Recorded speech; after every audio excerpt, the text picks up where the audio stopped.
podcast. It's Critical Blast.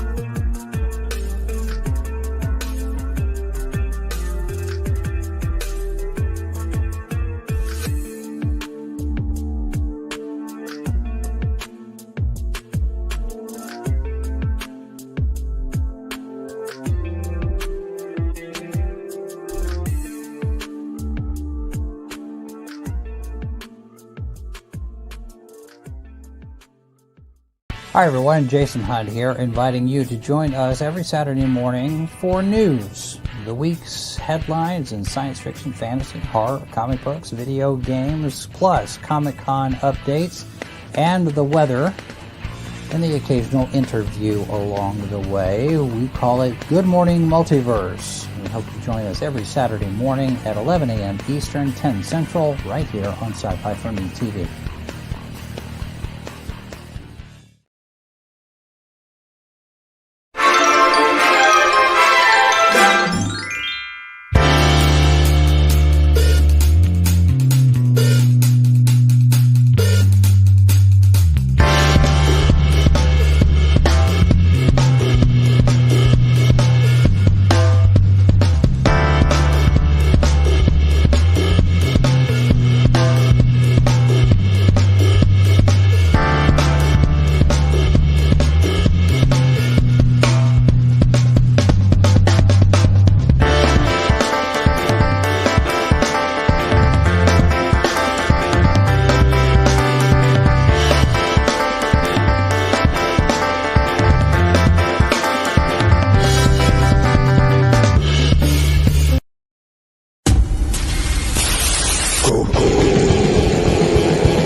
And good evening, ladies and gentlemen. I am RJ Carter, reporting to you live from the podcast offices of criticalblast.com, where all the news of Major City is here to be presented to you. This just in, the reports coming from the Major City Zoo are reporting to us that Harambe has been shot. Repeat, this is breaking news. Harambe, the gorilla, the beloved gorilla of Major City Zoo, has been shot. We do not know if this has any relation at all to do with the purple swirling miasma of clouds, which are delighting weather forecasters throughout all of Major City, appearing above the skyscrapers of our beloved city. To get more information on this, we are going to need some scientific input. Please welcome with me to the program, Doc Bishop. Doc, how are you tonight? Oh, I'm doing wonderful. Thank you, RJ. That was a wonderful introduction. That was like a, in the middle of CromCon thing, I'm like, oh, I have the sound effect. What can I do with it? Yeah, perfect. It fit perfect. It's fun, and this is a fun book too. So I wanted to, it's easy to play with. Oh yes, it's been a blast, and yes. So last night, in fact, last 4 hours, and everybody, the link's right down there. You don't have any time to screw around anymore. It's right below the video. 4 hours. Go over to it. 4 hours, which means it's really 3 hours and change. Yeah. Because I don't know how Kickstarter calculates its shut off. It's like Indiegogo is like, it doesn't matter what time you start your campaign, it ends on midnight of the last night. So you might get a few extra hours squeezed out of it. This one actually allows you to pick it. This one will end at 12:10. So it was a Well, little deceiving 2 days ago when it said we had 3 days left. okay. So when it says it has 4 hours to go, it is 7:08 Central right now. That means in 2 more minutes it will have 3 hours to go. Yes. So now you're more rushed than ever, folks. Yes, if you want your copy, the copies are printed, and it will be funded or It is funded. rewarded. It's been funded, and it will be rewarded. I've already printed the issues. This is so fantastic. I looked in on this yesterday. I'm like, oh yay, it's $1,500 surpassed on the goal. I think it was like 1,600 and something. It's a little We're bit like higher now 108% now, or 110%, something like that. We did reach our goal and surpassed it, just barely, but we are over the finish line. Well, just to show our guests who are watching this how much fun I think this is, my alarm did go off today. You will now see the Manage Your Pledge button is highlighted on here, which means that we put our money where our mouth is on this one. And we went in there. We didn't buy a big tier. we got the book. Yes, but you're going to get a signed copy of the book coming to you. Oh, well, see, now I feel special. So you are special. You've actually kicked me off on this roadshow of podcasts I've been on here recently. You're coming back to you. You are the first, the beginning of it, and now I'm coming back to you a few weeks later, and I've been on like 9 of them. Full circle. So I didn't even get the chance to ask you if any of them had come on and said, hey, yeah, come on and over, because I would have watched. I would have wanted to see them.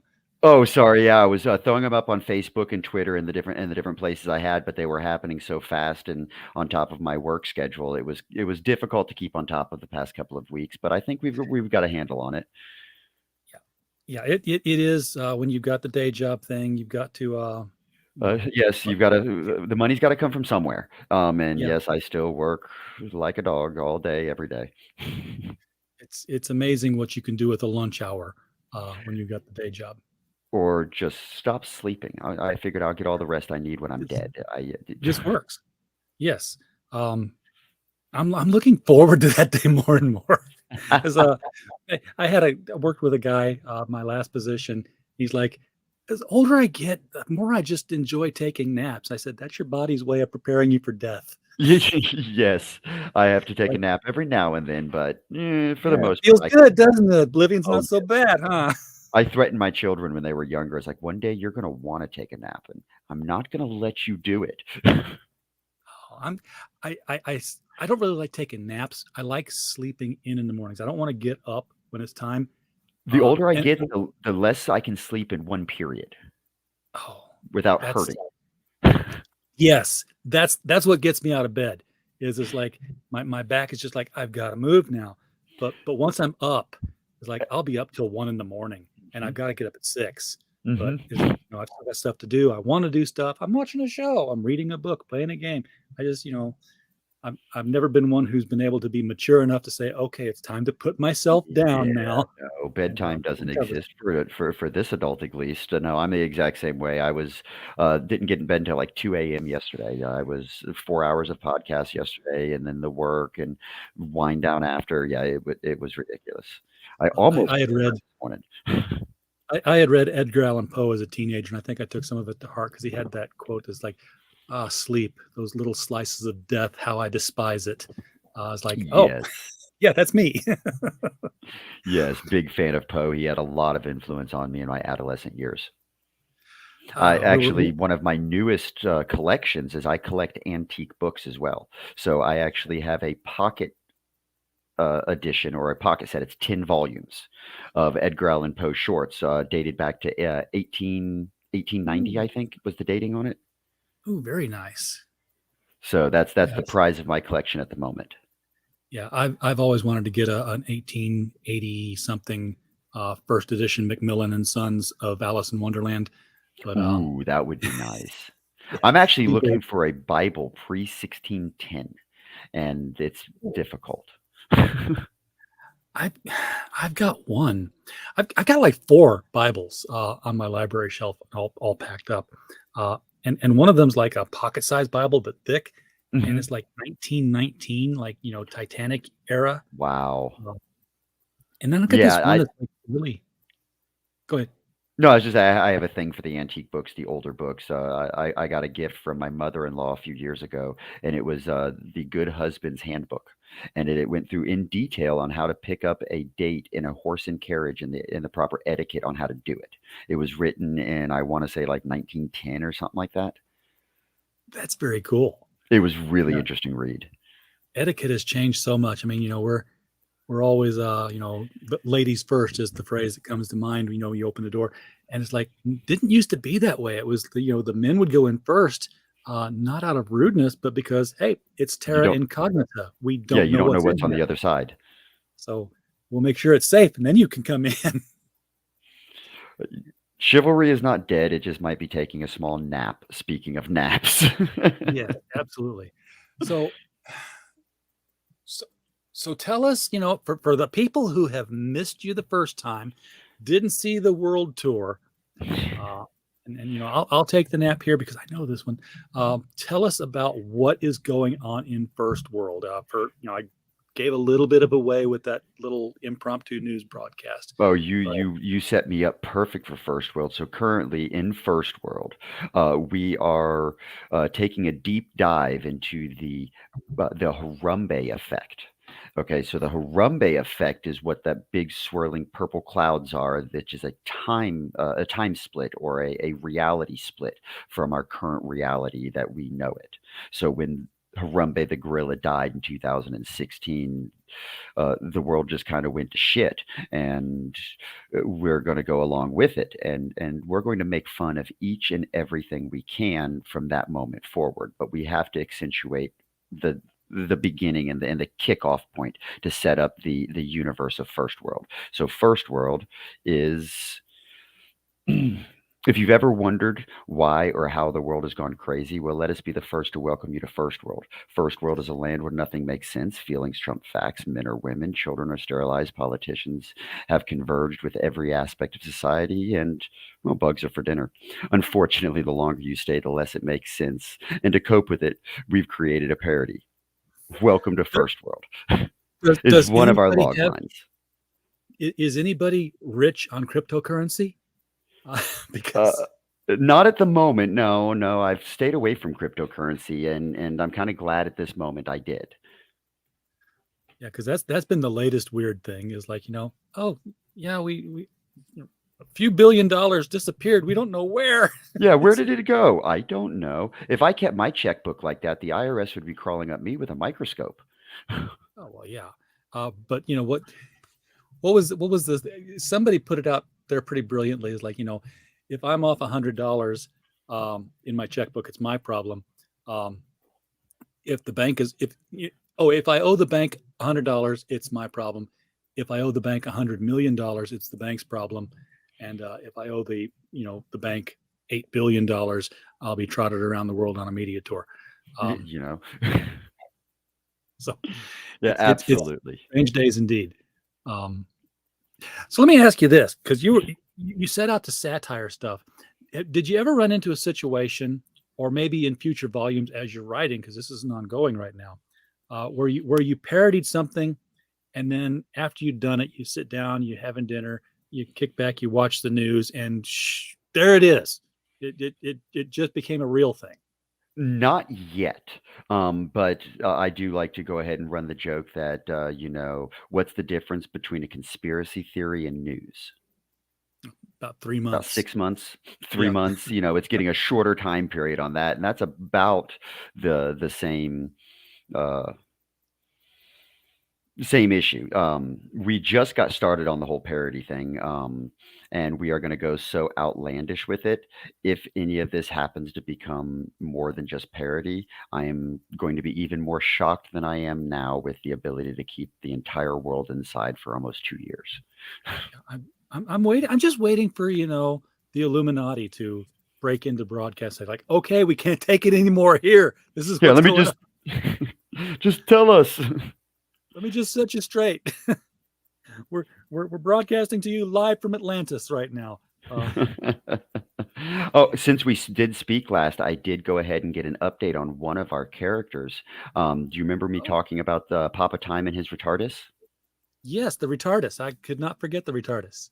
Okay, I don't have a picture of the retardus that has been finalized yet, but I do have a updated version of Papa Time that we are going to go with, and we have the testing of the retardus that I'm going to go ahead and send you over in an email real quick, All right. along with the first 5 pages of line art for issue number 2.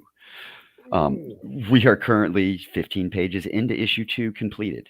So let's give a little teaser while I'm on here, if you don't mind, just to show people how Yes. serious we are of continuing this. Would love to do this. Okay, so people, what he's saying here is crowdfunding ends tonight, but the book's already done. So once Kickstarter has sent you the money for the thing, you're packaging and you're mailing. You've got the stuff. I was packing up books earlier today. We have several people that have backed it for books, and I'm starting to put them into the envelopes now and separate things out. So they should be shipping within a week or two, and definitely have them in time for Christmas. If anybody has that one person you don't know what to buy for, this is either going to entertain or offend. Either way, it'd be funny. You have those two uncles that talk politics at the Christmas dinner, and they're always going at each other. Get them each one. It'll piss them both off, and you might unite them. Give them something to talk about that they can both agree on. Yeah, and that's one of the things I'm watching for the mail to come in here. One of the things about FirstWorld, there it is that it doesn't play favorites like good satire. No, FirstWorld takes aim at everybody because, in our opinion, everybody's a joke. Papa Time, ladies and gentlemen, there is our Papa Time. He's blue. OG gangster with his tracksuit. Yeah, we couldn't really decide which direction to go with the ethnicity of Papa Time because, he is kind of outside of space and time. So where would that put him?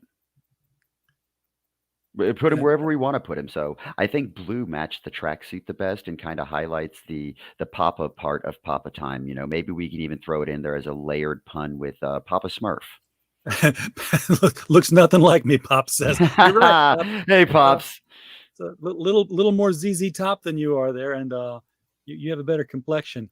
And of course, I love the Flavor Flav. Oh yes, we definitely brought the Flavor Flav in with it. The challenge I gave to Antone to go ahead and give me this concept is I wanted Papa Time to be kind of a mashup between Flavor Flav meets Rip Van Winkle,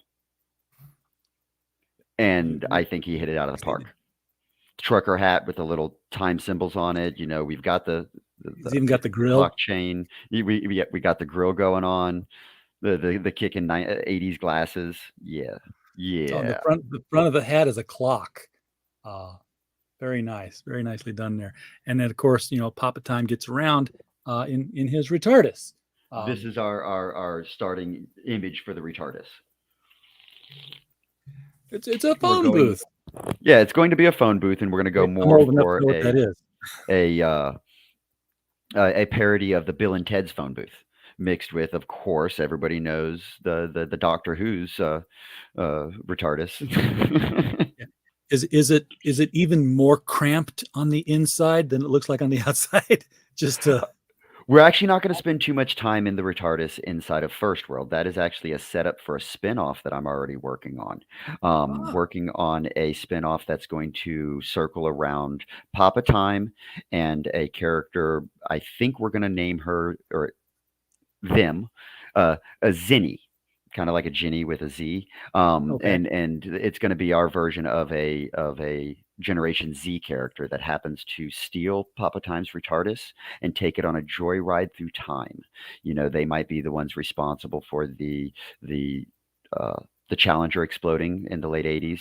They might be the ones responsible for the plane crashes of 9/11. They might. It'll give us the ability to. You're not going for the light stuff here, are you? It's a lighthearted look at tragedy. If we're gonna do it, we might as well do it well. It's easy to make fun of the cheap stuff. It's making fun of the deep stuff and the things that people try to forget. There's no reason to forget about the tragedies and the mistakes we've made. No, not at all, because you'll just repeat them otherwise. Oh, exactly. History does have a tendency to repeat itself. I had a high school teacher, Mr. John Elms. If you're out there, good on you, sir. And he had us write an oral report that we all had to deliver on first week on why we love history. And he stopped and said, or if you're daring, why we hate history. And of course, I couldn't resist that challenge. So I wrote a thesis that was, why I hate studying history. And I went through, Hitler's invading of Russia in the wintertime, and took it back to Napoleon's invading of Russia in the wintertime. I had a few other examples. The reason I hate studying history is because all we learn from history is that nobody learns from history, so why bother? And I got an A. Well, that and also perspective is history was written by the winners. So it would be a fascinating read to read it from the losing side if there was anybody left during that. Oh, come to Arkansas elementary schools and read about the War of Northern Aggression. They'll be happy to teach you. Happy to share that with you. Yes, it's a thing down here. Now I got the PDF downloaded, and I got that's going to open in this window, so I've got to move it, which is cool.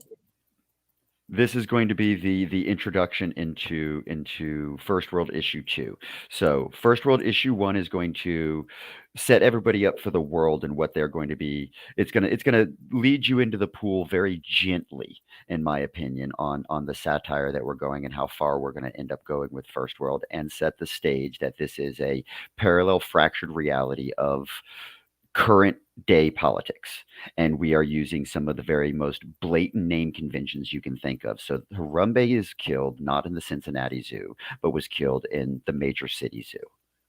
Yeah, which as a sequel.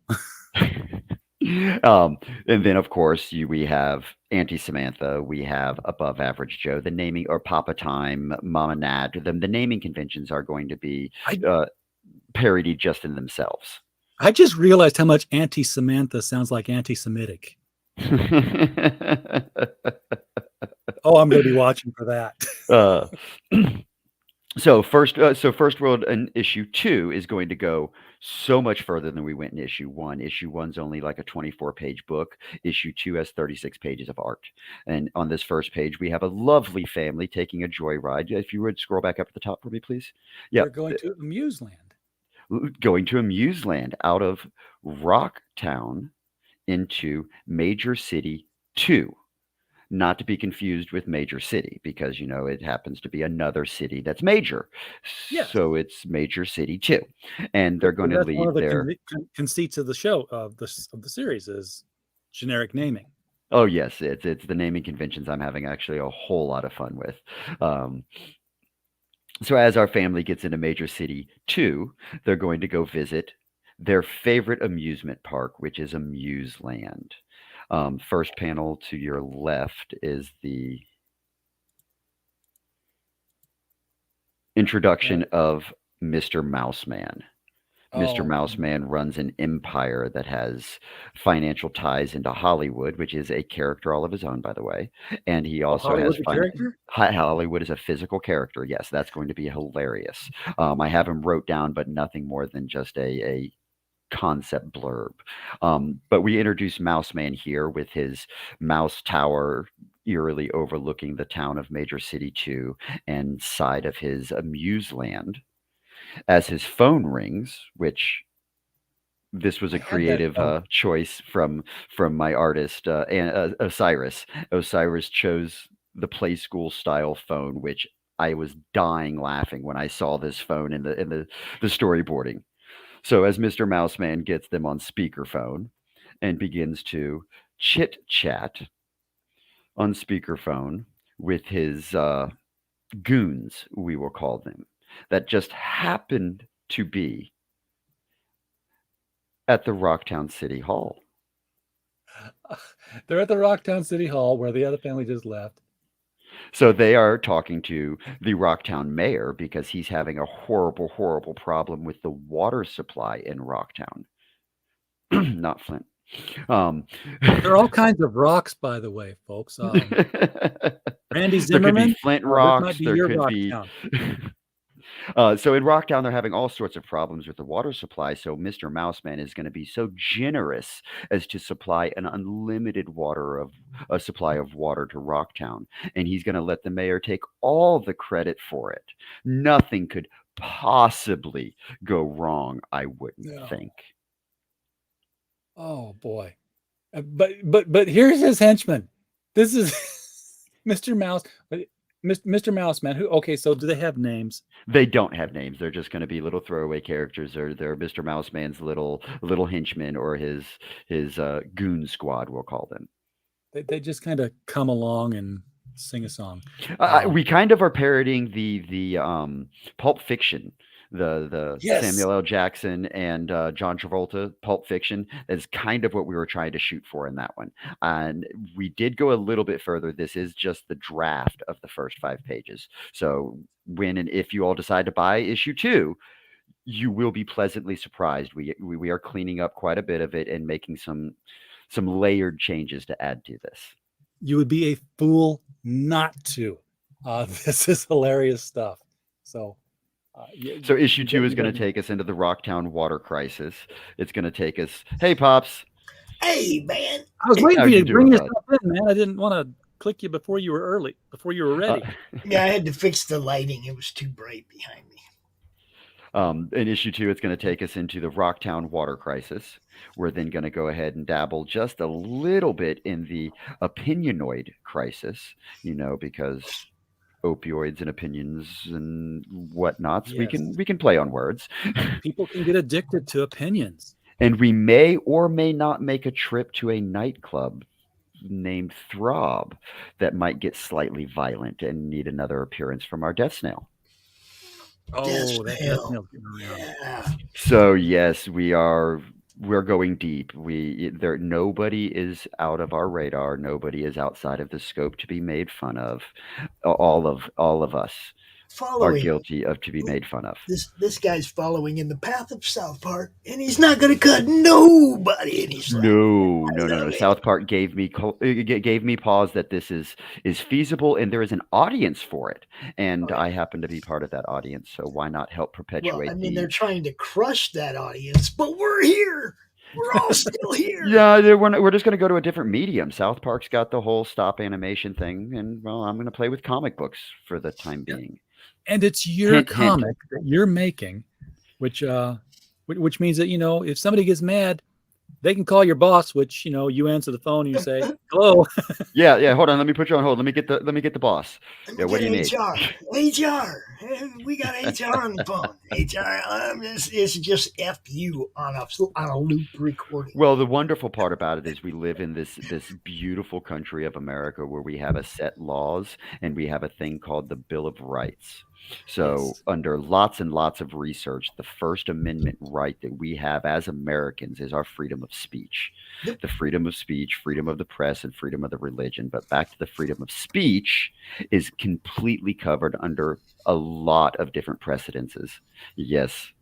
Sits And on my desk. satire and parody. Sometimes I have to. I leave it on my desk because sometimes I have to remind people what it says. Yes. But a lot of people forget satire and parody is covered under free speech. So Absolutely. it's fair game. I wouldn't so much worry about the government coming after you, but It's not Karen, necessarily the just- government I would be worried about, but it's Karen. Mr. Mouseman has Because big lawyers. Come you- on, look at the goons he well, can hire. Yes. This is my thing. You might be offended, but that doesn't mean it's offensive. You do not have the Absolutely. right not to be See, offended. everybody has a different idea of what offensive is. So you can't categorize it. You see what I'm No, saying? it's individual for everyone. Yeah. And, it is your First Amendment right to be offended. Now shut up and sit down. Yes. You do not have the right to not be offended. It's not written that Now, way. for those of you who did not back this book, you're running out of time. I got mine. 3 hours. got You mine. see, yes, you called it. 3 hours left now. So We got we're at 28 backers so far. we're at the last little And, little sprint here. Let me do something for RJ real quick because What I you don't got? see one. Where the hell is it? There it is. Please share the campaign, subscribe, and ring the bell. Okay, you know what, Pops? I have written into StreamYard, and if they're listening, I still need this. I got so many overlays and so many banners You and, ran and, out of and room? videos.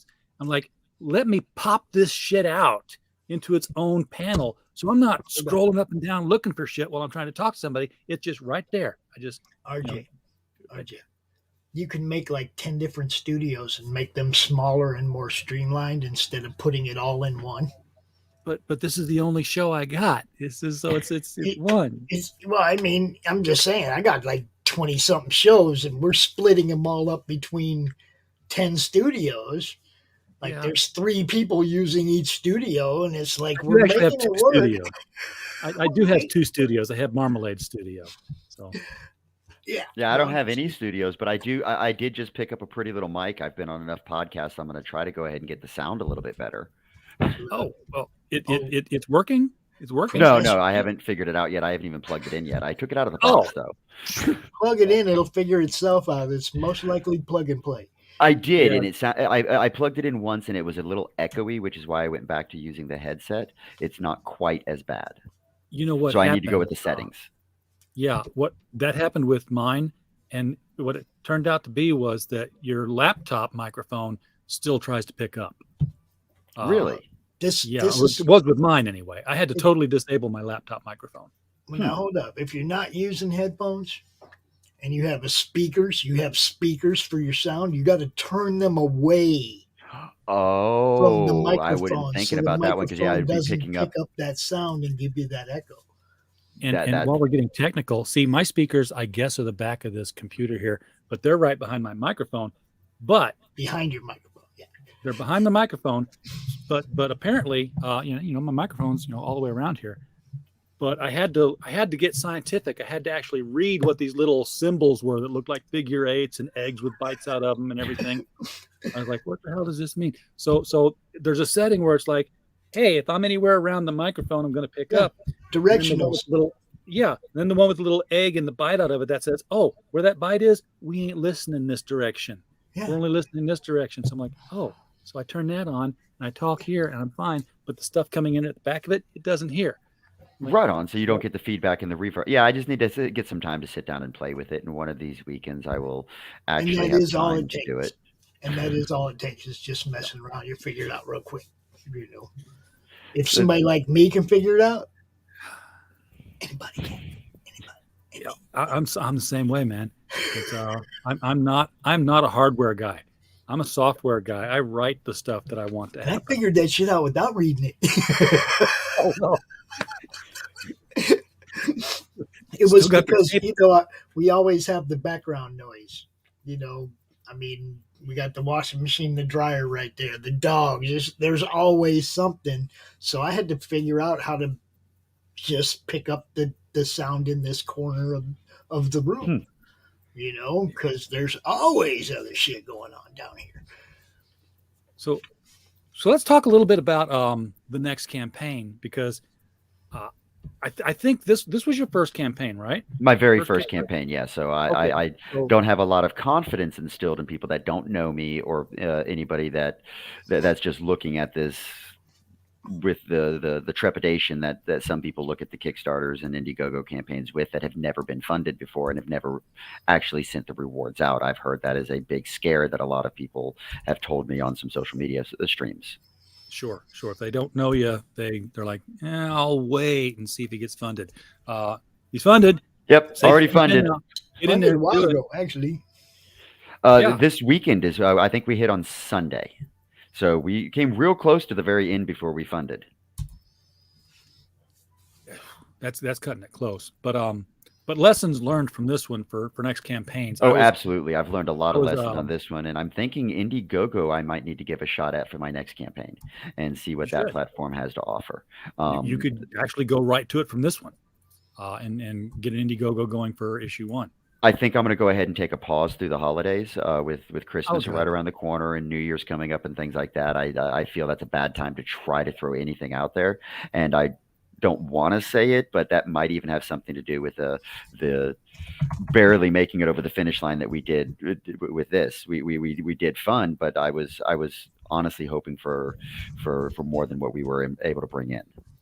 Well, one of the things I noticed, and I noticed this watching it as an outsider, because I had sent the link to somebody else who was running a show. Amanda B was doing her comics that need pushed, that need help funding, and you weren't funded at the time yet. And I sent you the link to her video, and I was watching it through their eyes, and I was like, oh yeah, I see that. Fortunately, I've talked to the guy, so I'm in the chat saying, but this, it's this and that. But the trailer, it's a great looking trailer. It's got good music. It's good scene transition. Doesn't tell you what it's about. Mm-mm. It doesn't. No, I've been learning a lot about that as well. I actually got into slight animation myself. So what I'm going to probably start working on in all of the spare time that I have is I want to take issue 1 and I want to convert it into a motion comic to be able to let people introduce them to FirstWorld and kind of understand what FirstWorld is and where we're starting off from. Because issue 1 will set the entire world for you, and any of the other issues you can at least know where all of this stemmed from. You're going to convert the whole thing? All of issue 1 into a motion comic, yeah. I think I might split it up into 5-page increments so that I can fit it onto TikTok and things like that to see if I can't get a few more followers. Yeah, that's a brilliant idea. You're going to need voice actors. Yes, I'm going to need voice actors. I bought a new mic in anticipation of doing one of the voices myself. I'm down. Well, yep. Papa Times right there. I'm down. I love getting involved in all that, every aspect of what's going on anymore. I want to be part of it. So, yes, I'm down. So also, if you don't mind, if I can throw it out while we're here, we also might be looking for a new colorist. We may or may not be running into an issue doing the coloring of issue number 2. So if anybody would like to go ahead and drop me an email or get a hold of me, let me take a look at what you're doing. We might be in the market for a new colorist. I will. I know some colorists, and Pop, you know some colorists. So get the email chains going out tonight and letting them know where Doc's at. I don't do that. I just drop it in the madness. Hey, I know somebody needs a colorist, and then people that respond, I send them to Doc. There you go. There you go. Yeah, I'm in the same boat. I need a colorist. Because hey, I'm entering this crazy funny book business too now. I've got a short story coming up, but right now it's all black and white, and there's only 2 pages of it that exist. So I'm like, but it's cool though, because you created this world, and then you had to tell it to an artist. So I know now what you feel when you see that first page of art come back that's translating what you wrote down. Like, oh look, they got what I said. They understood it. They understood it better than I did. I love this. I have a lot of fun with the script reads when we get together as a crew and we try to read the script together, because everybody's inputting the little inputs here and there, and I have a lot of fun with that. I work very well in groups. Well, your concept is just, it's inviting of new things, because everybody can think of something stupid. Well, some people do it inherently and they don't realize it, but yeah. Exactly. FirstWorld is a stupid magnet. Yeah. Wizards' first rule: people are stupid. It's kind of resemblance to what Terry Pratchett's Discworld. Yeah. It had a little bit of influence from that as well. I almost said my statistics teacher. That's what we called our statistics in college. My statistics teacher always said, assume people are idiots and you'll never be disappointed. Statistic. Yeah. Well, it was a statistical analysis class, and it was a pain in the brain, but yeah, he always said, assume people are idiots and you'll never be disappointed. I haven't been so far. So how far-reaching do you see the First World project being? I mean, you've already got a spin-off plan. This is a universe. I actually have 2 spin-off plans already going with it. I would love to take First World and turn it into an actual studio where I can not only go ahead and get some of my ideas out there, but my writer and my artist are both now pitching their IPs to me as well to try to help them put it together. I guess I've done this relatively quickly, and I have zero creative skill when it comes to visual. I can't draw a straight line with a ruler. I have the artistic ability of a gnat. Um, but I do like to think I am clever and creative, and kind of like handicapped porn, and we can come up with something that is insulting and engaging all at the same time. Yes. You just said handicapped porn, didn't you? Oh yes, that's clever and creative, is it not? Yes, absolutely. Midget handicap porn would take it a level beyond. Yes, that's clever, creative, and see, this guy extreme. is 100% madness. I don't know where you been hiding, dude. I mean, really. It's his first comic. It's his first comic. It's my first comic. It took me a little bit to get the courage to actually try to get out there and compete. I never thought I could actually do a comic book because I can't draw. I've never had the aspirations to make one until I decided that, you know what, I don't have to be able to draw. I just have to be able to hire the person that does. But see, not everybody in the madness actually does comics. There's a lot of fans. You should have been here a long time ago. That's what I probably should have, but I'm here now, and I have no anticipations of going anywhere. Yes, this dude. You fit. I'm right having in. fun. You fit right in. You really do. You belong here. We love parody books. We love stuff that makes us fucking laugh, dude. I'm so well. We've got enough superheroes running around and things like that. In my opinion, the greats have already done a good job on that genre. But they gave us a platform that we can do anything with. Yes. It's a visual storytelling platform, and well, a picture's worth 1,000 words. So. I don't care what you're doing, though. What genre it is, you can still make it funny. It doesn't have to be all funny. It can be the darkest shit you can think of. You can still crack some humor in there. Yes, if you can't laugh at what's going on, you're doing it wrong. You're part of the problem. If you can't laugh at what's going on. I need to laugh. I need to be entertained. If I wanted to be depressed, man, I just turn on the news. I don't go to comic books for that. I go to comic books for the lighthearted fun, for the shit. Come on, man. Y'all get it together. Big influence on me actually wanting to do one, believe it or not, was the Shirtless Bear Fighter series. And if you all haven't read series or Shirtless Bear Fighter 2, oh my God, it's one of my favorites. I am currently collecting all the variants. Hopper's digging it out. He's going to have them. But I just love the craziness of it. I mean, First World is a world where if there's a riot, the police are throwing bricks through windows. Yes, yes. Just wait. Hopefully it's going to be around long enough for us to get to January 6th. Jeez, where are they? Oh, that's going to be hilarious. That will be glorious. Or maybe even the new president. I've got him already lined up. You see, because during the pandemic, we're going to be having Uncle President. Uncle President. Uncle President. Yeah, because we plan to take the storytelling in an annual basis. So we're going to go year by year in almost a chronological timing of the fuckery we've experienced in the past half decade. Yes, there they are. Shirtless Bear. Do you have the Burt variant cover? These are the 2 covers I have. They've got the Shirtless Bear Fighter 1 run. They had a Burt variant cover. Do you remember when Burt Reynolds did his spread in Playgirl, where he was on the front cover?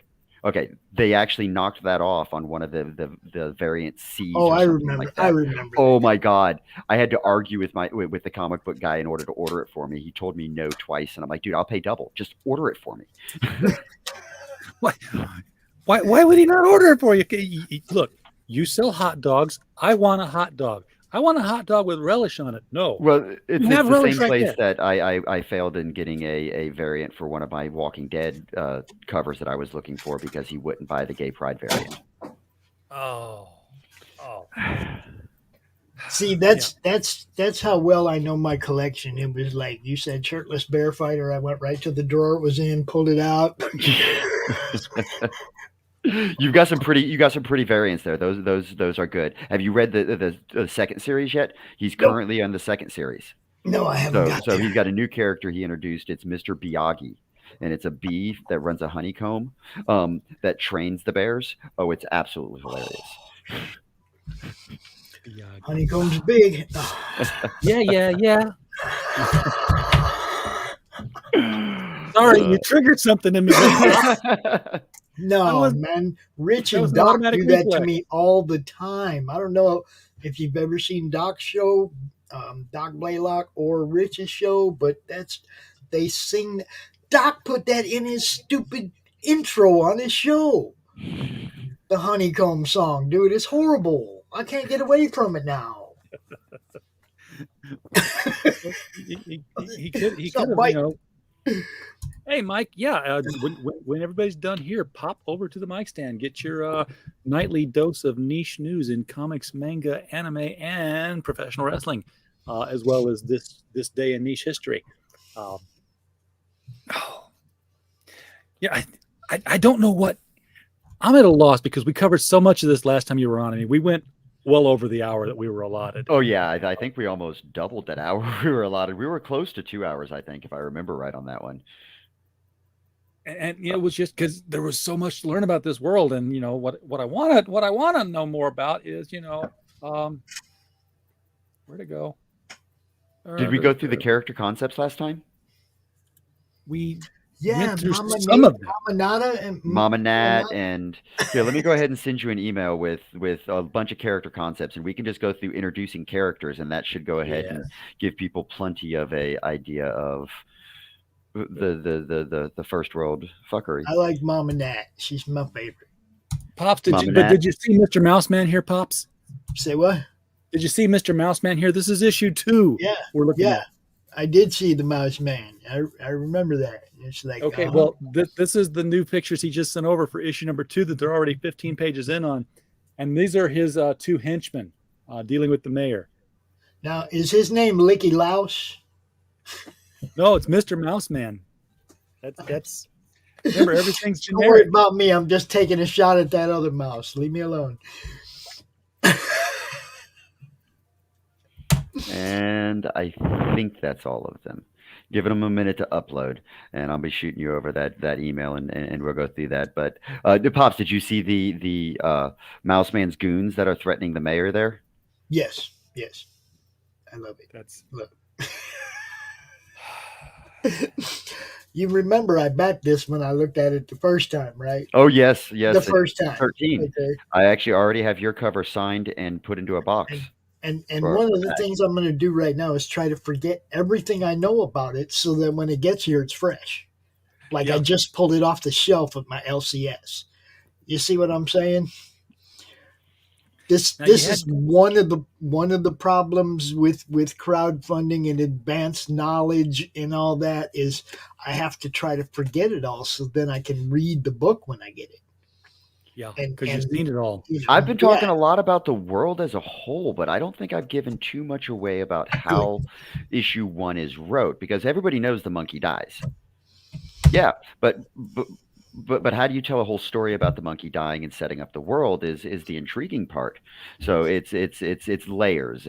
I am a big fan of readability and layers and rereading.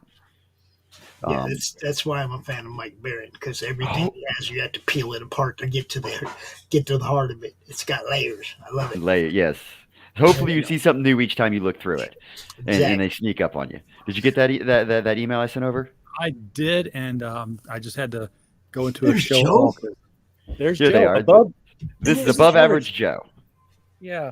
Above Average Joe runs a podcast in First World that helps us keep track of the litany of characters that we put together, because the list is continuously growing. I'm probably making characters I'll never use, but it's fun. So Above Average Joe is going to help us sort through them from the comfort of his podcast and his perspective out into the calamities that is First World. Could you draw him with a beanie for me? I just think he looks kind of like Malin. I'm just saying. I can't draw mean him a with a toque? beanie, but we could possibly work it into one of the issues. He does he does kind of look like John Mayall. He needs a toque. I'm just saying, man, average John. You know? So he is one of our main staples of the comic book is Above Average Joe. He is the one that is gonna kind of hold us grounded in FirstWorld. So he's gonna stick around through the majority of the issues at least. You should see him in every issue for the most part. Now, in some issues, he's going to have more airtime than others, but well, sometimes we need more room to introduce more characters because we have lots and lots So of characters. do you use his podcast to introduce the characters?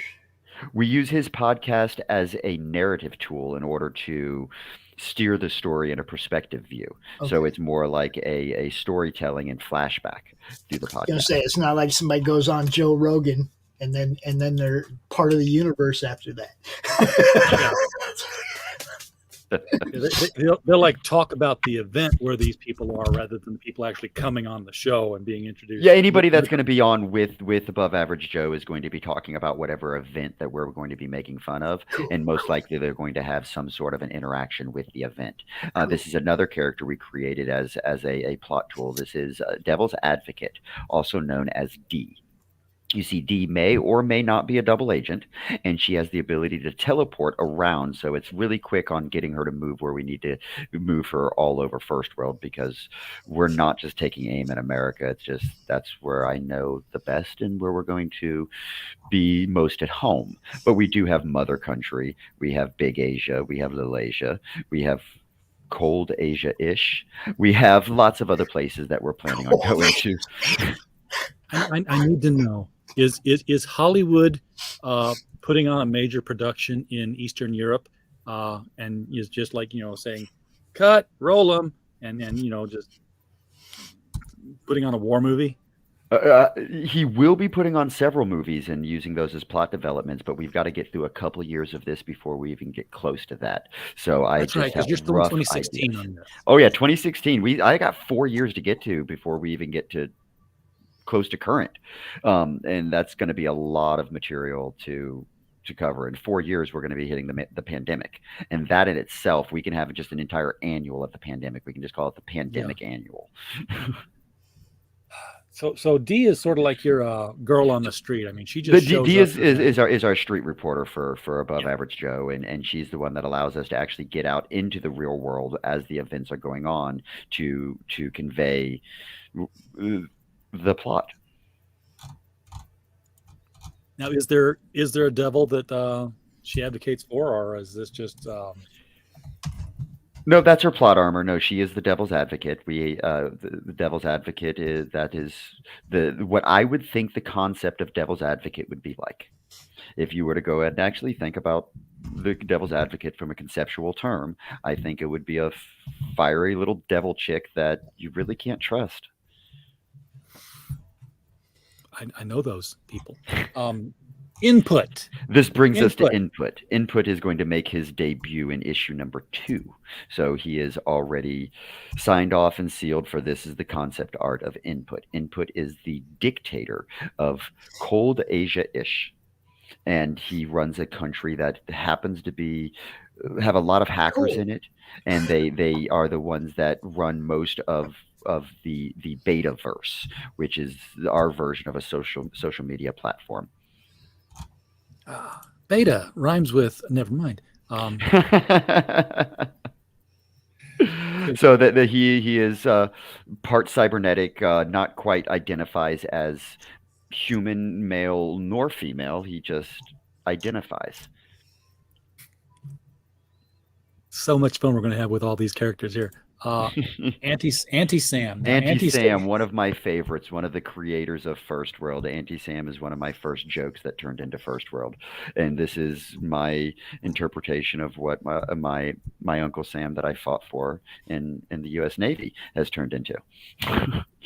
This is America as we know it, in my opinion. Yeah. So Anti-Sam did used to be Uncle Sam before she. Oh yeah, right before the surgery.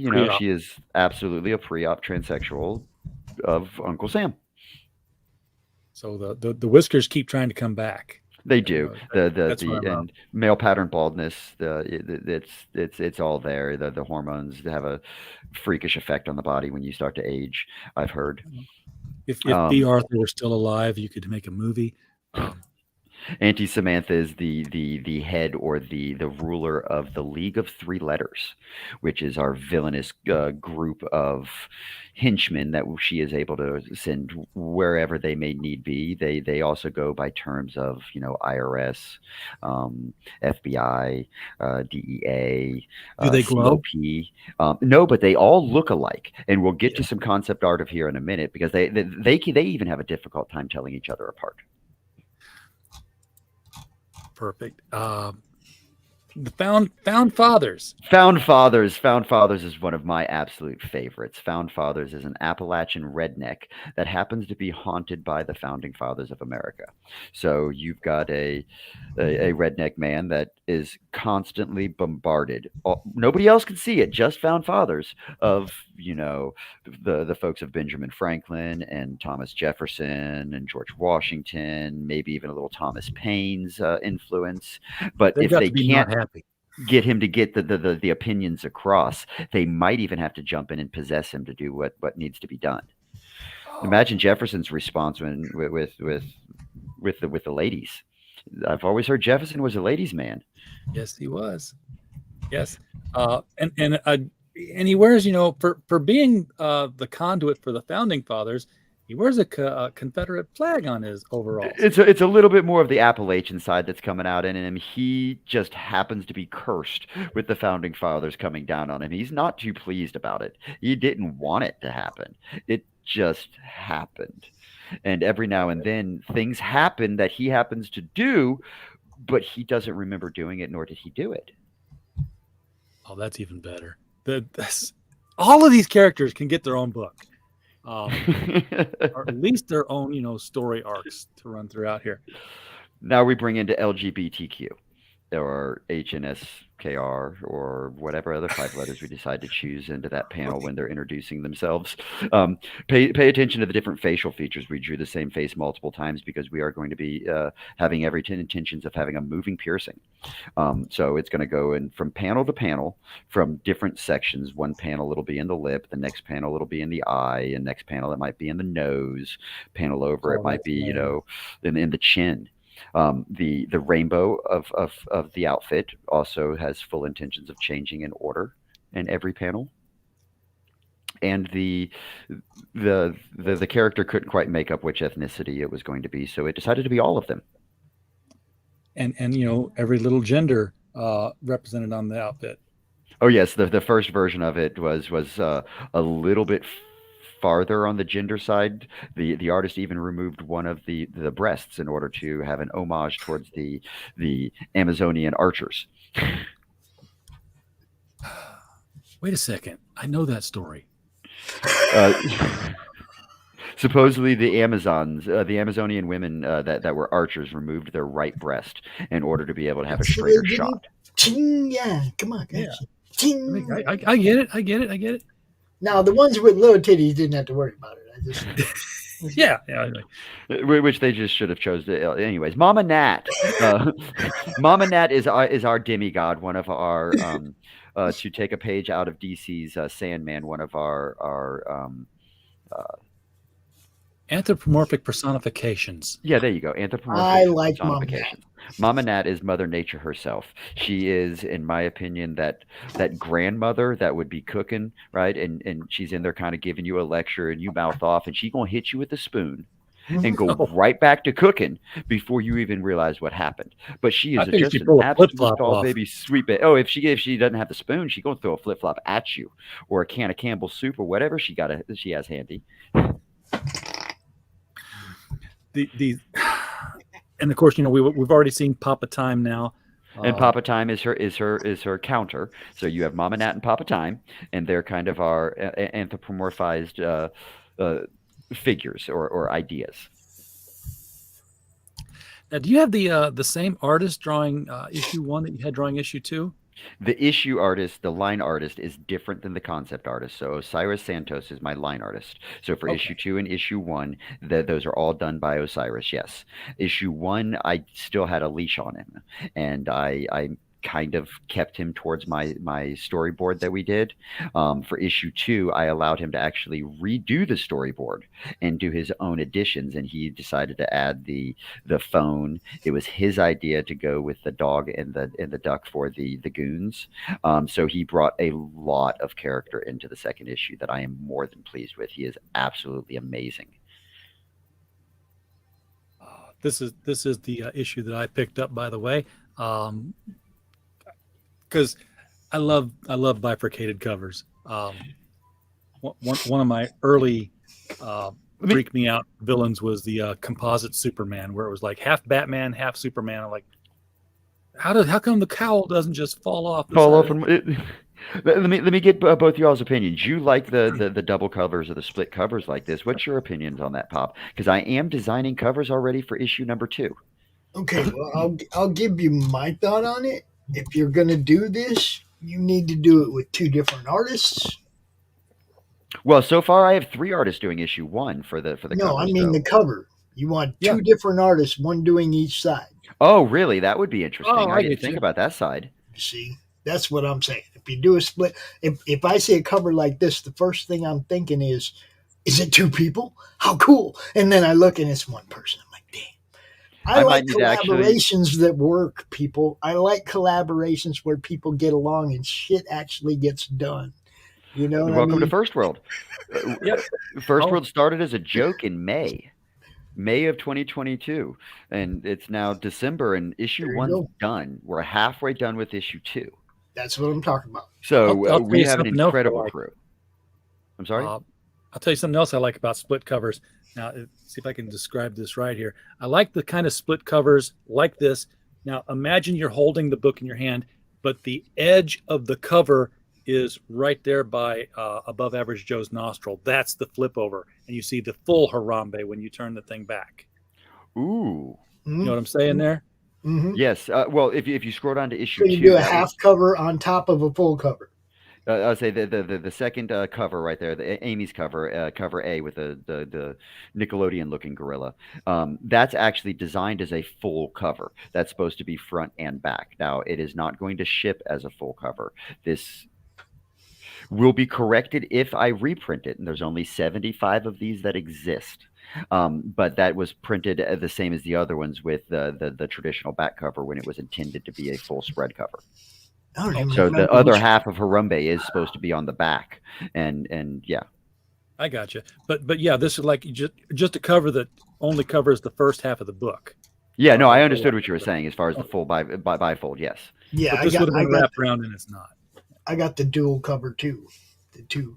But yeah, if I understand RJ correctly, that would be like putting 2 covers on, a full cover and then a half cover. Yeah. So when you open it up. You remember those? Was it really that long ago when they did that whole Death of the Family, that Joker story with Batman? Yeah. And they all had the same Joker cover. It was like covering half of it. That kind of a thing.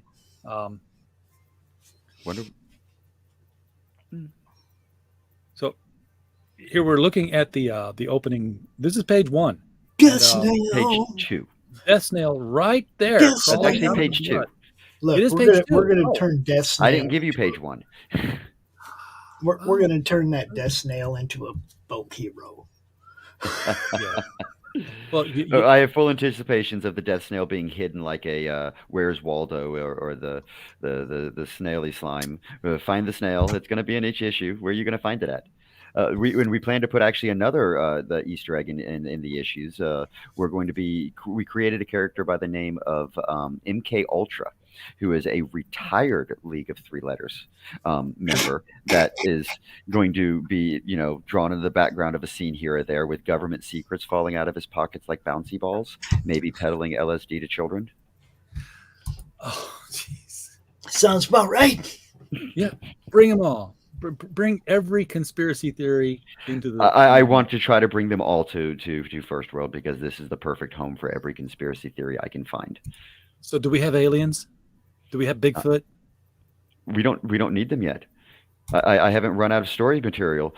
So far, I'm having a difficult time squeezing in all the calamities that have already happened. I've had to. There was a lot of 2016 we couldn't make fun of just because we didn't have the time or the room. I want to get to 2017. Yeah, yeah, yeah. It's weird shit happens. I mean, I saw a Craigslist ad yesterday looking for crisis actors for something that's supposed to be happening between December 5th and December 13th. I'm like, oh shit, we're going to have a news story come up here. Are they running that on Craigslist? Yeah. Oh my God. Okay, so the 13th of December? But sometime between the 5th and the 13th. We're already on the 7th. So, you know. So what has happened? What are we watching for? Nothing's happened yet that I'm aware of. But, you know, keep your eyes open. Yeah, I'm sure that's like Hollywood's top recruiting agent is crisis actor. I saw the light bulb. Okay. I'm trying not to say too much because I don't want to get in trouble for conceptualizing my parody. That's where I think I'm going to get into the most trouble is on the conceptualizing while I'm trying to explain what I'm parodying without using the parody Don't explain anything. as an example. No. This is where you will run into the problem. Well, here, let me pitch one of my cover ideas at you for issue number 2. If you all thinking easy, I'm thinking I've come up with a cover that I would like to see. Schoolhouse Rocks. Do you all remember Schoolhouse Rocks? Yeah. How they would use words to make the shapes of things. Yeah. Okay, so we're going to go ahead and take a cover, and since we're going to introduce Mouseman and Amuseland into issue 2, we might as well give the best homage that we can on the cover. So we're going to go ahead and take the word pride, and we're going to turn it into a rock. So it's going to be Pride Rock, right? You know, kind of like they have in The Lion King, that big rock overlooking the sea of who he is going to be king of, right? And on top of our Pride Rock, we're going to go ahead and have Pope being held up by the mechanical puppet. Underneath Pride Rock, let's go ahead and take, you know, Big Pharma, Input, Auntie Samantha, Mouseman, and any other character we can think of in a bowing pose to the Pope and his control of this timeline of FirstWorld. You think that would be going too far? No, not at all. Now, but you just said something now. So the Pope has the control of the timeline of FirstWorld. Oh, the Pope actually won his. Did I send that to you? Let me send this. I've seen pictures of the Pope, you know, in the Pope hat with the TV screens. Okay, so I took a page out of the Marvel Comics world where the post-credit scenes worked out very, very well for them. Come on, I have watched more credits for Marvel than any other movie I've ever watched because I want to see what happens after the credits.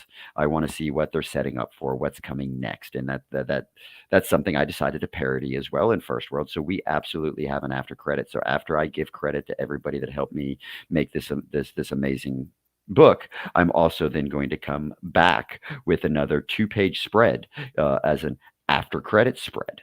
I just emailed you the spread. Okay.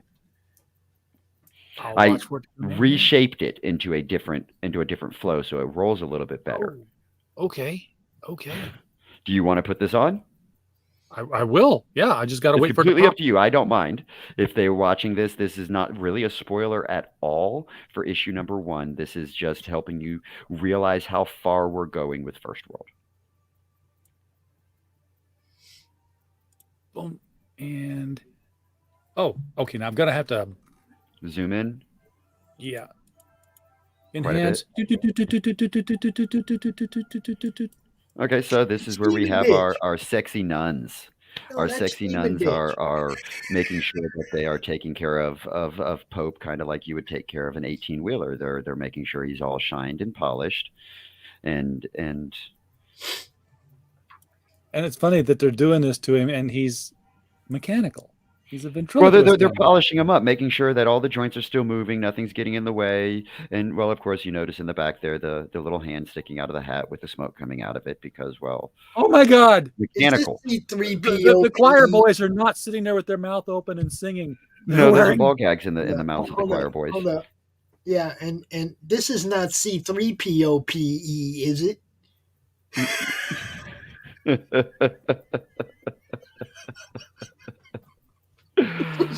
So let's go ahead and zoom in just a little bit on the hat on this next panel. No, as you scroll up, it's the hat.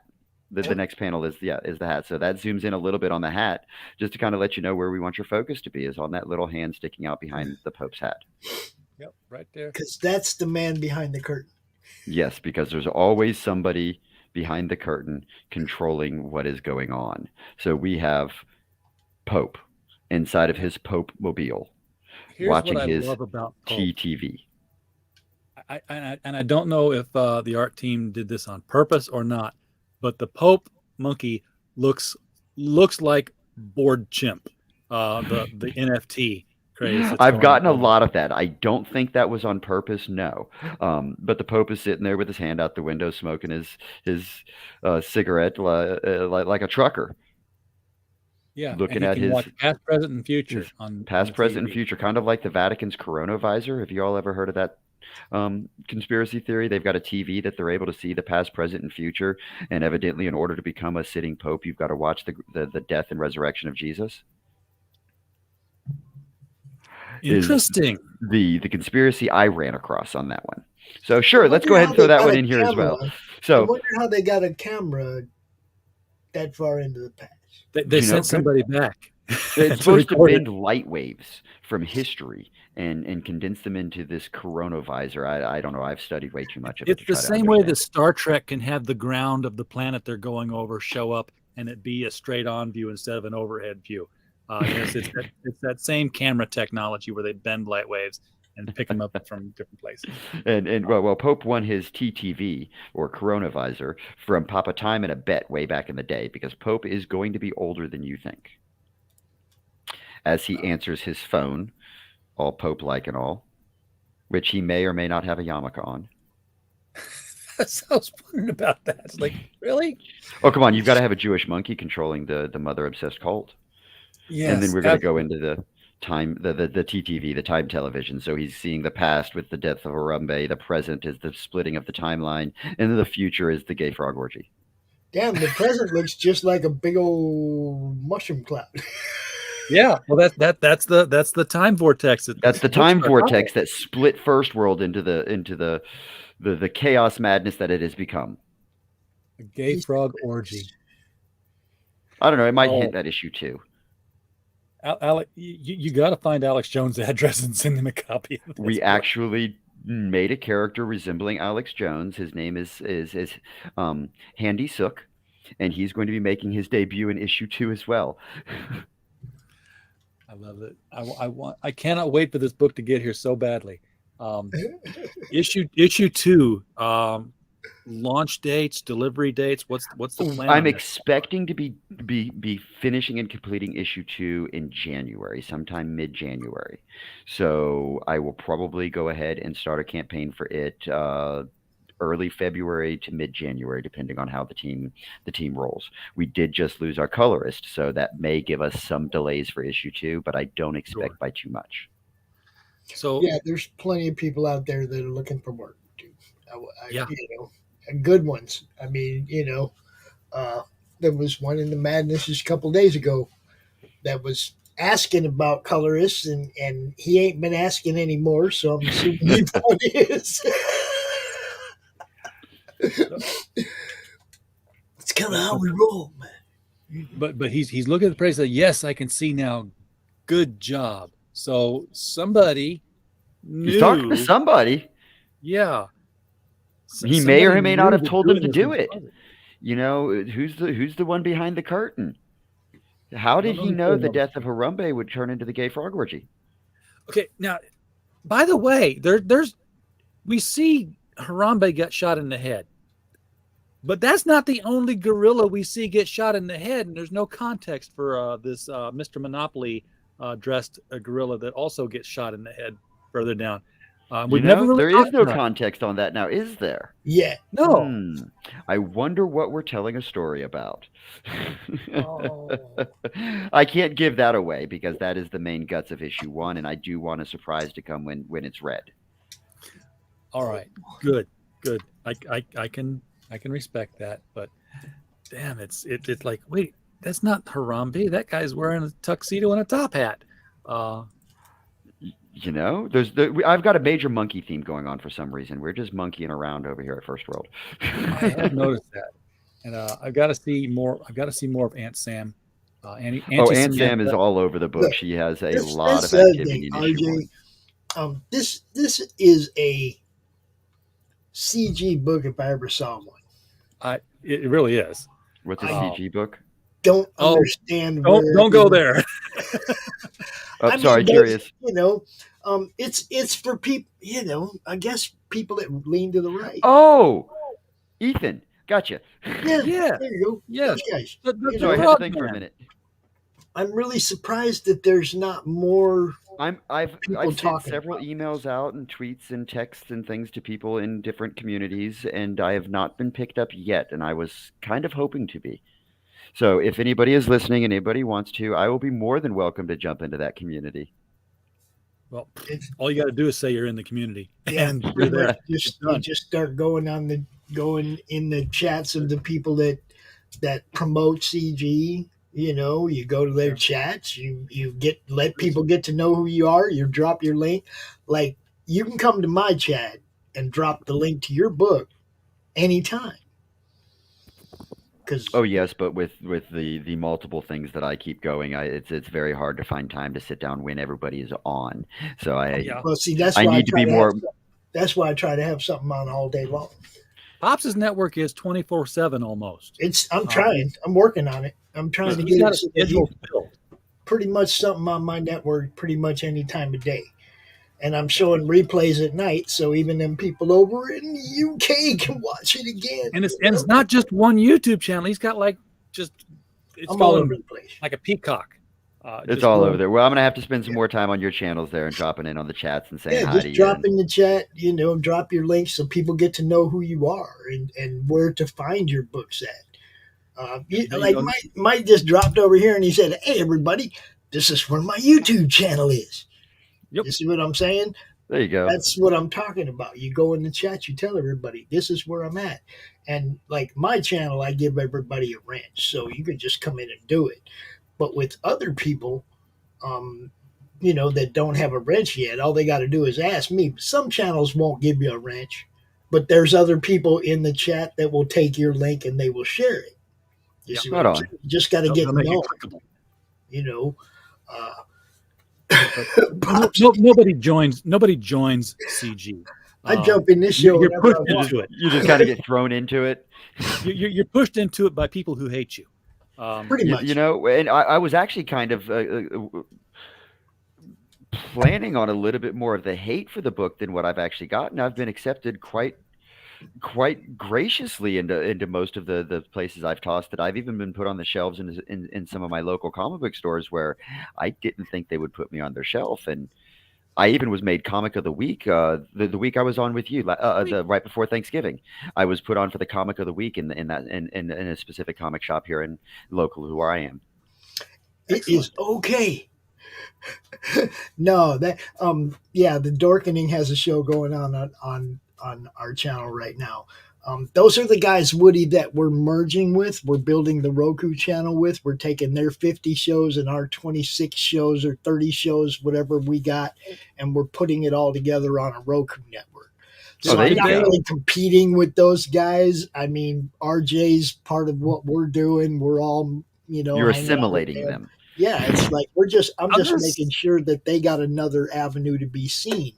Just like I'm going to your channel right now. Am I being overridden now by the next hour? No, they're coming in. No, they're coming in from a different place. If you guys were both in my StreamYard, you wouldn't be able to go to my YouTube. Oh, you have 2 live shows on your YouTube channel right now. I've had 3 live shows going on my YouTube channel at once before. I didn't know YouTube would let you do that. That's amazing. Just by experimenting and doing, just trying. You never know unless you try. Yeah, look. Sometimes I'm going to 10 different places. Like failure's the best lesson. The Baron Earl show tonight and the Ask Chuck Dixon show, I send them over to the Dorkening network, so they go to 2 destinations over there, and then I set them up for 8 more on my channel. Yep. And then you bring them on and do the replays on mine. I log in. I'm like, What the hell is it? Oh, Pops wants to put a show out here. Yeah, and I'll go because I am like partnered up with RJ. I can go into his and just download whatever.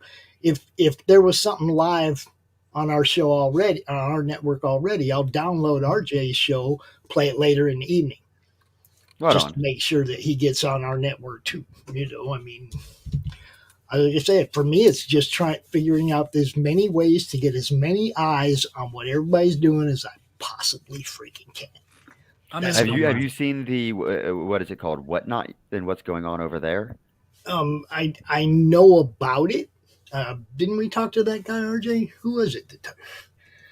I go on so many shows. What are we talking about? Whatnot? Whatnot is kind of like a Twitch meets eBay. So people will get on and live stream and then sell comic books and things like that straight right then and there. It's like QVC. Kind of, yeah. Yeah, it's exactly what it is. They show, the link to their eBay. They'll show it. They'll talk about it. They'll be like, get it, auction. Feeding the auction. Oh, you know what? If okay, this doesn't work. Instead of just putting it up there and letting people find it, they're going out and making sure people find it by talking about it live. So this is what I'm envisioning. Well, and they're inviting artists on to do variant covers live right then and there. Now they're just drawing the covers; they're not drawing the whole books. But they're, I've heard like they're taking the Ninja Turtles cover and substituting the turtles with other iconic characters. Oh, that'd be cool. And then just selling prints. Yeah. I know that Indiegogo, the video that is at the top, can be basically an embed of the YouTube video. Kickstarter takes the video and uploads it, makes it part of the page. I know because I had to download the video and rip it out of the page and then upload it here to run it. But Pops, imagine this. Imagine that Kickstarter let your video be an Indiegogo or be a YouTube video. Now imagine that on a closeout night, you replace that video with the live stream video. That would be cool. In your Kickstarter live streaming and pointing to the little Jerry Lewis telethon prompter as it's going up in dollars. Maybe you should maybe suggest that to your buddy Luke over there for that, and let him have some kind of a new thing, something different from everybody else. You might have hit on something right there, so pass that on to your boy. I'll do that. Everybody else, shut up! Don't say nothing to Kickstarter or Indiegogo. This RJ's shit. That's a great idea. That's a good one. Yeah, it's kicking off. Yeah, it would be. I think it'd be cool. Right there. Yeah, the closeout run. Yeah, and it wouldn't be that hard. All he'd have to do is code the feed in. Yeah, exactly. Yeah, just embed it. Yeah. I can embed videos on my own website, and they can be live streams or replays. It doesn't really matter. What I'm saying. That would be simple. Great idea, RJ. Gonna give it, man. See, every once in a while I get something like that. Hasn't happened. This is what we do, though. We bounce shit around till we come up with ideas to improve the shit that's out there. Yeah, I haven't felt like that since I said, "Hey, what if I were to ship all your books for you?" And look. You ain't the only one now. Everybody else is picking that idea up too. See, I got my book from Michael Gonzalez in a nice black bag day before yesterday. It's like, yep, yeah. People are putting them in those poly bags because they don't get wet. Yes, don't fuck up your Gemini and then fuck up your book. Well, I'm mailing all the books with bags and boards. Oh, RJ, did you see the other thing that I picked up? I wasn't there. When I was at GRCC, Kurt Zauer gave me all 4 of the Spectres and Sabanian books. All 4 of them, dude. Signed them for me and everything. I read the story. It's good. Didn't know anything about it. I'm going to NWA Con next month. Dude, I can't wait to find some comic artists there. I was just blown away because, sometimes I'll find out about books I don't know anything about. Yeah, I didn't know anything about that book. And then you read it, and it's like, damn, that's pretty good. How come I didn't know about this? I mean, first of all, you didn't know about it for the same reason that it's pretty good, and that's because it didn't go through a major media PR machine. Yeah. because they're the ones who get the word out on stuff, but they're also the ones who make sure that it's vanilla enough that it won't burn anybody's tongue when they taste it. Yeah, I don't know how to do that. This one's got all kinds of fucked up shit in it. I hate to do it. Give me just 5 seconds. I'm going to be right back. I've got to go run real quick. You're good. Oh, you know what I got to do now, Pops. You know what I got to do. It's going to happen right about now.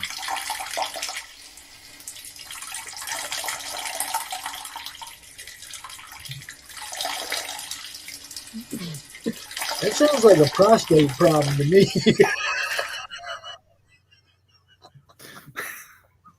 I hope he heard it. It sounded like a prostate problem to me, though. Oh man, that's not fun, man. Fortunately, I don't seem to have that problem. I'm 55 years old, and I just had my physical, and I did the blood work last week, and I came in, and the doctor sat down and says, "Well, you want a copy of your blood work results?" I'm like, "Well, if I'm gonna live, I don't need to see it, and if I'm gonna die, I probably shouldn't read it obsessively." He's like, "Yeah, you're fine. You're gonna be with us for a while. Everything's right there, square normal, but yeah, good attitude." Cool. Yeah, I don't even want to go because I don't want to know. I don't even know when I'm going to die. Thanks very much. I mean, it's not like I'm deteriorating or anything, and other than maybe some joints in my hands and stuff, but everything else seems to be working okay, so I'm good. Oh shit, we have dropped to 2 hours to go on this. Man, guys, come on, we need more people sharing this out, yo. Share this link. Share this out to Twitter now. Get this. Come on, make me look like I do something for people when they come on my show, please. Because if everybody comes on and nobody's getting back when they're on my show, I might not have a show much longer. I don't want that. I mean, Pops, you get people back on your show, right? You see numbers go up. You get people back when they come on? Sometimes. Look, this is one of the things I never guarantee. I know. Okay, you can't guarantee it. I can't guarantee. I can push your book from the day I hear about it, at pre-launch to the unboxing, and I can't make people spend money. That's just outside of my, gifts. But I will tell you, I worked my ass off to try to get people to spend money on your books. I spent a lot of time talking about books, sharing and getting involved in what people are doing because I want people to know. Now we're to the point where we're actually spending money to get you guys seen. Okay, so don't hate. We're doing the job that the big two. They got this huge marketing department that puts all their people out there, and all they got to do is put that stupid logo on the cover of any book, and it'll sell. That's right. Okay. Doc, did you hear what I did to you when you left? I did. Okay. That means he didn't have to go. I didn't want to be upfront about it. I was like, I didn't have to go far. No, yes. I'm on my third cup of coffee for the evening, and I've only had 4 hours of sleep in the past 24 hours. So no, I had to take a quick little minute. We're going to let you go here in just a second, but yeah, Woody picked up on. There's nothing wrong with the joints in your hands, Pops. We know that. He knows. They're fat and well rolled. So they're definitely well rolled. They're not always fat though. Sometimes I have to be frugal. We prefer to be called cheap. Thank you, Pops. Yeah. Yeah. Oh. Okay. But we just noticed that we have 2 hours to go on this, and we're not going to. As much as I would love to, if there was activity, especially, I don't want to keep you for the next 2 hours. I want you to be able to, watch this in complete silence and frustration and neuroticism. It's like what I want to do is go hit some of those other shows that are live and make those people drop your link too. Yes. There you go. Yes. 2 hours to go. 2 hours to go. Final So, push. you know, How much traction can we get here at the end? I'd love to see this thing at least break the $2,000 mark, because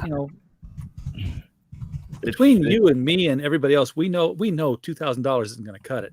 I've been already invested well more than that into it. Yes. Yeah, exactly. Now, where does Divergent come into this? We might have talked about this last time, but I don't know if we did actually. I decided that when we were getting right at the tail end of the production of issue 1, I had to make a decision. Am I going to go ahead and go to print with it now? Because I found a pretty good print place where I could go ahead and print a large volume of them and try to distribute myself. Or am I going to try to do another form of marketing to try to get the word out? And that's when I ran across Kevin over at Divergent and Inked, and gave them a phone call, talked to him, and he is the one that helped me put this Kickstarter campaign together. He has held my hand this whole way and helped try to teach me the ins and outs of how the crowdfunding is supposed to work, and that's so he's the reason publishing. we are a Kickstarter. Okay, so he's doing the publishing on it then as well. I believe it was one of his connections that printed it for us as well. Yes. Okay. Then they're expanding out into even more realms of crowdfunding. So that's cool. And he actually even hooked us up with a very good letterer that allowed us to re-letter issue 1 before we went to print with it, which it desperately needed now that I looked at the backs of it. I didn't quite realize that was a discipline all on its own. It is. Here's the thing about being a letterer. If you do it right, nobody knows you. If you screw it up, everyone sees it. I did never actually even realize that was just one person that did that. So when I hired the first artist, I'm like, okay, Antone, I want you to draw it. I want you to color it. I want you to letter it. And his mouth just kept getting bigger and bigger. And I want 5 pages a week. And he's like, yeah, no, just no. We compartmentalize every one of those duties that you just listed. Yes. And he's like, you're asking me to do 12 people's job. No. Yep. And in the time of one person. Yes. Do half as much of one job. So I've learned quite a bit when it comes to the production side of it. That's more of what I'm overseeing is the production side. So Doc, you got all these character designs that we just went through here and saw the different characters. I need a banner for this. I need an overlay, Pops. I need an overlay for my trademarked. Here's what you need to do. I want to see those characters vinyl cut. Die cut on vinyl. Working on it. Just like Joe King here. In our campaign, we're giving away stickers. Cool. That are die cut like that of our characters. This is a magnet. What I want to see somebody do sometime. Yeah. That's what this is. I didn't think about magnets. We're just doing stickers right now. Magnets are brilliant. I want this sticker right here. This one. We can make that happen, Pop. But yeah, magnets are better than stickers because stickers go on my laptop and then my laptop dies and I throw them all away. My refrigerator dies. I take all the magnets off first and then put it onto the new refrigerator. Yes. Yeah. But if you did it on just vinyl without the magnet and without the sticker, you're too young, Doc. I know this, but Pops will remember. Pops, when we were kids. Color forms. You remember color forms? Yes, I do. We still make those for the grandkids. Yeah. You lift the lid off the flat little box, and there's this cityscape that's like just generic city and road and street lights and yes, stuff. I know what you're talking about. And it sticks on top, and you can move them, and that is brilliant. Move around, create a scene. People can play FirstWorld. You can have Dead Harambe, lay him down in the middle of the street. You can have Papa Time. RJ, shh! I'm gonna introduce him to Chris later. Don't worry about it. Okay. All right. Okay. We know people who know people. No, we know people who do stuff. Yes. We know people who get stuff done. That's what we, yeah. He's got so many. I'm trying to think of a way to turn it into a game, so that might work. He's got like 5. Chris is the guy to talk to. Yeah, he's developing like 5 different games right now. So. Nice. But if you want to know where to get the magnets done at, I'll send you the link. And that's we'll put you on the queue though. We'll put you on the queue because once he sees this, he's gonna. That's great. because Well, I'm actually working with Amy now, putting together a pitch deck because I might have to go look for maybe an animation studio to help me with taking it a little bit further. there you go. Yeah, this would be a great week. Well, you already said you're going to take the first comic and turn it into a motion comic and motion do comic, that in do it in like and 3 to 5 minute minutes. increments, and I should be able to stretch the first issue, half a dozen different clips. Yeah, do that and then send them all to Netflix. There you go. It would actually be really kind of cool to watch a motion comic on Netflix where it doesn't have all the movement in it, so you still get the depth of the comic book, but with just a little bit of animation or 3D immersion to it. That was some of the original comic book animation that they did. Even though we had, I'm a huge fan of it. I love the motion comics. I will share a link with you later of some stuff I've worked on for other projects I've done that I don't have rights to share publicly. Okay, that we won't show them. I've seen the Watchmen motion comic. Back when the movie came out, they released the comic book as a motion comic. That was interesting. And of course, we all remember the 1965 when Captain America throws his mighty shield, and it was just like these Jack Kirby stills, and then they would like just animate the lips, but nothing else would move. That's more along the lines, but what I'm looking at doing with the first issue, because I might be able to pull that off myself. I've been playing with the different Photoshop programs and all of my art, and I might be able to pull this off. More power and then I to can you, get credit for more than just creating it. Yeah, which means that your check gets bigger. That's how Stan Lee, got bigger checks. He did multiple departmental jobs on a book, so each one was its own check. There you go. On writer and editor, well, the editor makes so much, and the writer makes so much. Yeah, I'm plotter too, by the way. Storyboarder, and yes, layouts were done by me. You know what I wish StreamYard would do, Pops? I wish that when we did this was clickable. That would be cool. It is clickable on the Twitch if they're watching on Twitch. That link is there. If they're watching on your channel, it's in the chat. If they're watching on my channel, it's in the chat. Yeah, I know it's clickable from the chat, but I mean if it were like clickable on the screen, because after this the chat may not play again if they're watching a replay. But if that's why we put it in the description, and it is in the description, so you will be able to see it. You will be able to click on it. For as long as this thing is up on RJ's YouTube channel, you will be able to click that link long after it's dead. Yes. Yeah, you might be clicking on that and finding out it's gone. But for the next 2 hours, it's there. Yes. Yeah, you're right. This works better with Indiegogos, doesn't it, Pops? Well, see, this was going to be the sad part of closeouts don't work on a replay. No, they don't. But at least we can confidently say it's been funded. Hold up. Congratulations. This works on a replay if we can tell people you can get this at FirstWorld.com. FirstWorldComics.com. Right? You can get this at FirstWorldComics.com. RJ, do you mind bringing up my website? Not at all. I'm working on it now. There you go. See, I actually even have a product page where we're starting to merchandise. Oh, don't tell me this. That's how you get the replay watchers right there. See. Wait a second. FirstWorldComics.com, right? Yes. Make sure you edit this and put it in the YouTube as well. I'm getting a GoDaddy page. First World Comic, no S. Oh. You must be specific. It is the only comic of First World. There we go.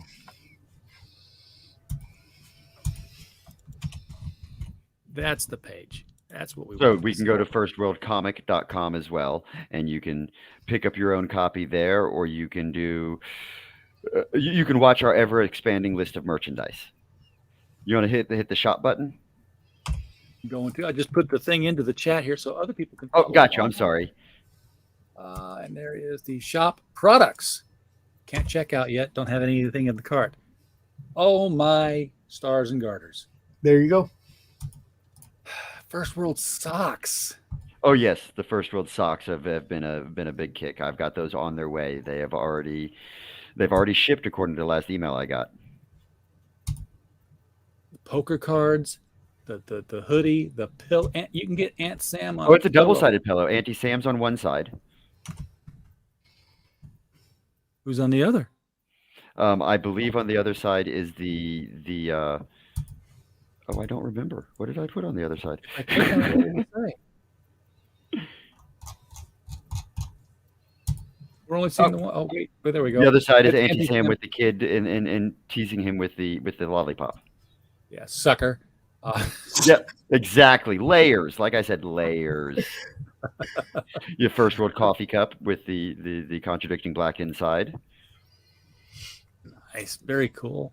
More T-shirts here. And I'm sheet. working on other designs that are still in the drafting stages. And then, of course, you can still get the. Oh, now look at this. This was not available on the campaign. It was not. That is the first version of the comic before we started coloring it. So we started promoting the black and white version as just a cheaper version to try to get in on. So is the next book going to be issue number @ You know, it might be at Amuseland. Okay, because I noticed you don't have issue 1. You have issue shift 1. It's the capital one. shifted up. Yeah, It's the capital one. one. I got you. Capital 1. It can be capital 2, capital 3. Now, I did go ahead and make sure that only made it onto the variant covers. So in the actual campaign, it is a issue 1 for the split cover, which is the main cover. The variant covers are issue capital 1. I did So notice that might that. be a good. Even though it says it here, I do know that it's a 1 on the cover in the campaign. Yeah, I did go ahead and change that. There was a couple of versions as we were going through, so I need to update my website. Thank you for letting me see that. Is the story going to be sequential through? Is this a sequentially read arc, or can anybody pick up? Like, I picked up issue number 3 of FirstWorld. Hey, this is pretty cool. Okay. If you've been here's number alive, 2. if you've been alive for the past couple of decades, you're going to fall right in. You'll be able to understand any of the issues you pick up, even if they're out of order. Absolutely, because we are following a sequential time table. So you don't have to know what happened in one specific year to be able to follow what's happening in another year. So it should be being able to be read out of order very easily, is what we're hoping for. All right. So there you go, people. Get the I got to see this Aunt Sam T-shirt. Yes, Aunt Sam wants you to do as you're told. Now her hair is Slightly blue on different. one side. Our concept artist did put that one together, and not our line artist. So we have slight interpretations of the characters done by different artists. I can dig it because blue hair is a thing. Well, and it's Auntie Sam. You have blue in the white, and throw a little bit of red in there for the bow tie. Do as you're told. That's her mantra. Okay, I keep looking at it and wishing it higher. It's not happening, and I'm going to let you get back to your night, man, because you could be doing something else. No, I would not rather be doing something else. We are having so much fun here. We are well over time, though. We were supposed to be just an hour, and we're broaching 2 hours now. So just like last time. and you might as well block it off for issue number 2 when you come on. It'll be 2 hours. 2 Yes. hours. And yeah, we got to stop before 2 hours, or I can't use it as a replay. Well, yeah, there you go. Okay, so we got 16 minutes, plenty of time. We'll wrap it up right now then. So, folks, if you had to find your wallet, your credit card, whatever it is that you use, get it out, have it in front of you, go to the Kickstarter link below in the video here, jump on FirstWorld. Guaranteed you are going to find something that's going to offend everyone in your family, and then you'll find something that will offend you. So, but the cool thing is that you'll laugh at all of it. So if you want to follow us, you can find us on the Instagram, the Twitter, the face page, and also firstworldcomic.com. Absolutely. And it's First World Comic all the way through. So no S, firstworldcomic.com. I dropped it in the chat over there. I put it in the description of this show on my channel. But did it not show up in the description on your side? You got to do it on your side, dude.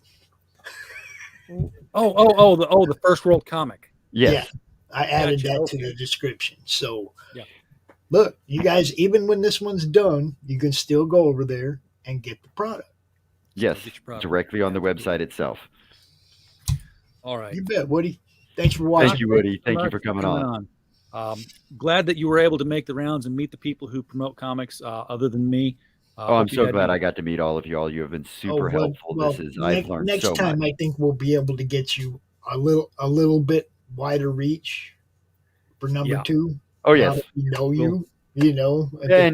I've made my rounds and I've done my introductions, and I think we're gonna work. This is gonna get number 1 in hand, see, and then I'll have you out here to unbox it. There you go. Yeah. See, and by the time you're on number 3, historically speaking, and I can find several examples of this. By the time you're on number 3, you won't have time for my channel. You'll find time for your channel. You've helped me out so much. You'll be too big of an element. You'll be like, oh yeah, that Doc guy, he's got a new show tonight. He's putting stuff out, and I'll be sitting here like, I've watched people come here and then they go off and become somebody. Doc, Pops, you've seen it happen. Yeah, but I always try to drag them back around though. All right, folks in the chat, thank you so much for being here tonight. We don't have a show without you. And as always, while you were here, we just hope you had a blast. If I can find my video, we will say good night.